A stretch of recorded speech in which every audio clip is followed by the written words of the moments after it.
Peter hesitated, his jaw clenched as he considered the plan. He had never trusted Marcus, not fully, but he knew that they were out of options. Nero's grip on the city was tightening, and with each passing hour, the chances of saving Lya were slipping away. "Fine," Peter said, his voice low. "But if you screw this up, Vitaly, there won't be anything left to save." Marcus didn't respond. He knew what was at stake. He didn't need Peter to remind him. Taking a deep breath, Marcus turned back to the control panel. His fingers moved quickly, inputting the necessary commands to override the media blackout that Nero had imposed on the city.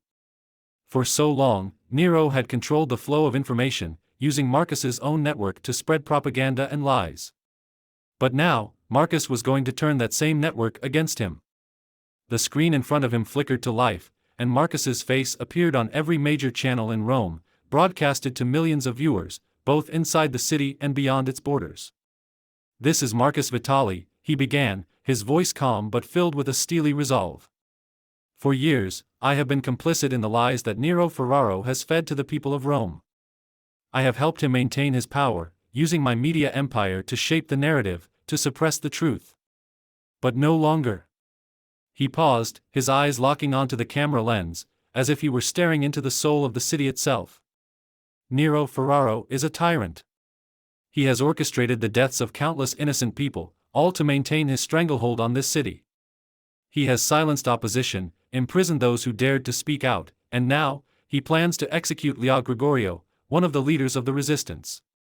Marcus's voice grew louder, more urgent, as he spoke. He knew that every word mattered, that every second he spent on air was a second closer to Nero's retaliation. But he couldn't stop now. He had to keep going. "I can no longer stay silent. I can no longer be complicit in the lies. The people of Rome deserve to know the truth." As Marcus continued speaking, images began to flash on the screen, images of the atrocities Nero's regime had committed. The secret prisons, the mass graves, the bloodied streets where protesters had been gunned down. Marcus had been sitting on this information for years, hiding it to protect himself, to protect his empire. But now, he was laying it all bare. "Look at what Nero has done to this city," Marcus said, his voice filled with righteous anger. "Look at the lives he has destroyed. This is not the Rome we deserve. This is not the Rome we should accept." The control room was silent as Marcus finished his broadcast. He had said everything he needed to say, and now, there was nothing left but to wait. Wait and hope that it was enough. He turned away from the screen, his heart racing in his chest. He had done it. He had exposed Nero. But now came the hard part, saving Lya before it was too late. Peter was already moving, his phone pressed to his ear as he barked orders to the resistance members scattered throughout the city. "We've got to move now," he said, his voice sharp with urgency. "Nero's men will be coming for you, Vitaly. We need to get you out of here." But Marcus shook his head, his eyes hard with determination. "I'm not going anywhere. I'm going to save Lya." Peter stopped, his eyes narrowing in disbelief. "Are you insane? You'll never make it in time. Nero will have her surrounded by an army of soldiers." "I don't care," Marcus replied, his voice firm. "I'm not leaving her behind." Peter stared at him for a moment, as if trying to decide whether Marcus had lost his mind or if he had finally found his backbone. Finally, Peter gave a curt nod. "Fine. But if you're going, you're not going alone." The city was in chaos. As Marcus and Peter made their way through the winding streets, the sound of sirens echoed in the distance.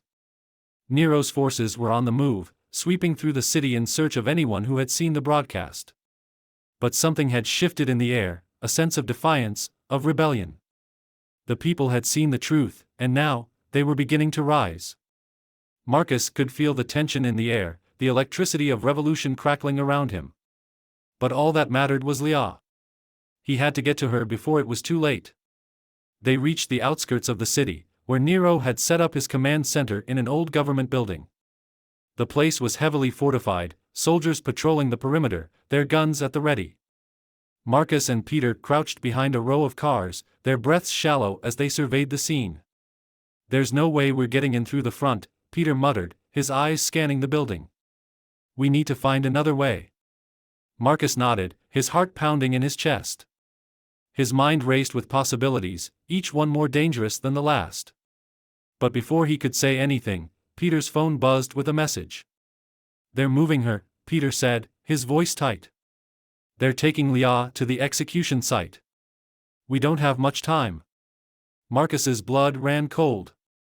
He could picture it now, Leah standing before a firing squad, her hands bound, her eyes filled with defiance as she faced her death.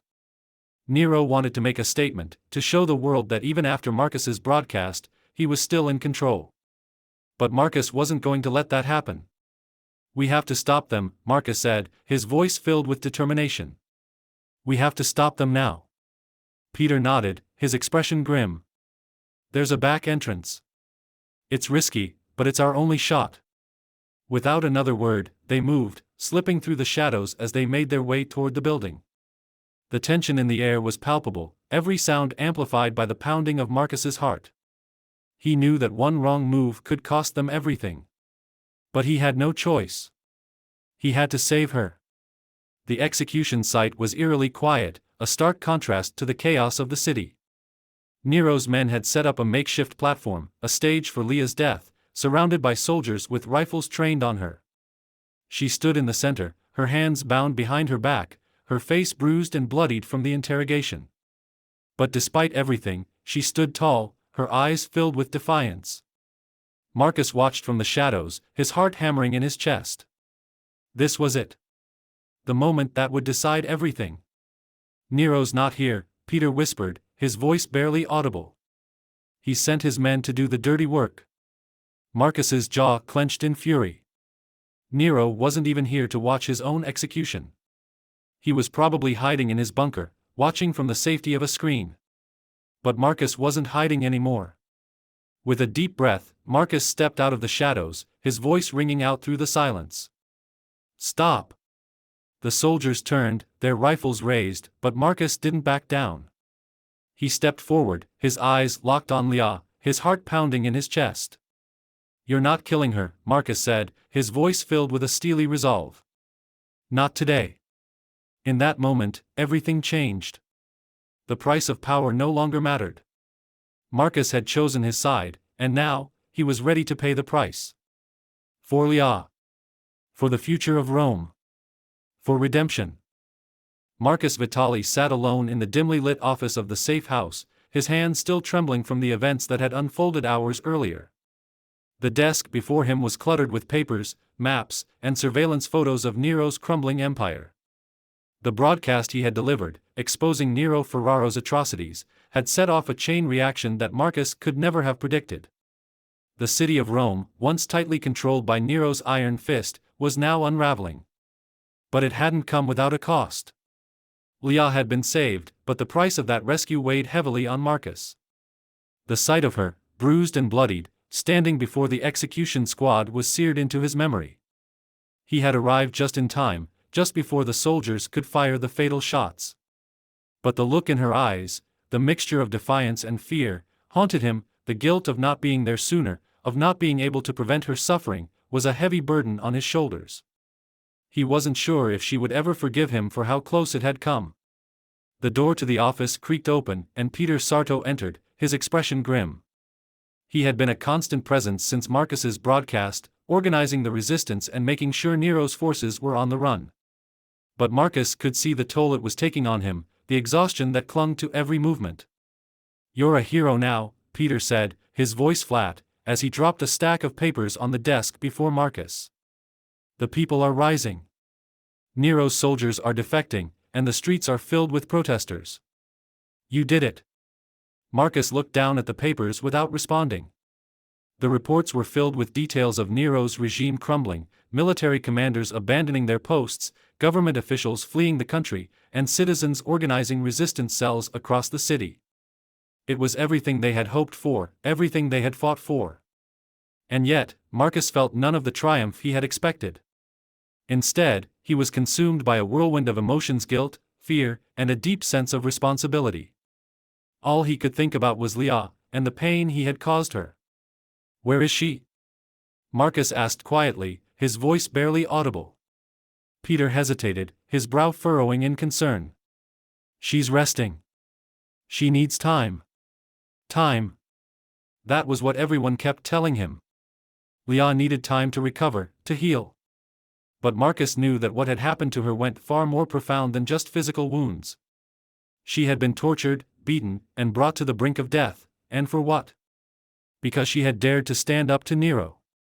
Because she had believed in something bigger than herself.